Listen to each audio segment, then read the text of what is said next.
وہ مریض جس نے بعد میں روزوں کی قضا دینی تھی لیکن قضا نہیں دے سکا اور اسی حالت میں فوت ہو گیا، اب اس کا کیا ہوگا؟ اس مسئلے میں اختلاف موجود ہے۔ واللہ عالم، مجھے یہ قول مناسب لگتا ہے کہ اس کے وارث اس کی طرف سے بعد میں روزہ رکھیں، کیونکہ اس کے ذمے فدیہ نہیں تھا، اس کے ذمے روزے تھے، اور نبی علیہ السلام فرماتے ہیں صحیح حدیث میں کہ جو فوت ہو جائے اور اس کے ذمے روزے ہوں، من مات وعلیہ صیام صام عنہ ولیہ،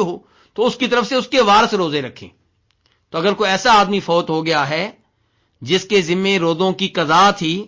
اور روزے رکھنے کی وہ طاقت رکھتا تھا، نہیں رکھ سکا،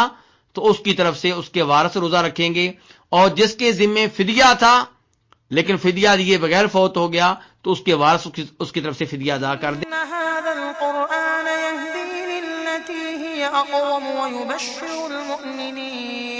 ويبشر المؤمنين الذين يعملون الصالحات أن لهم أجرا كبيرا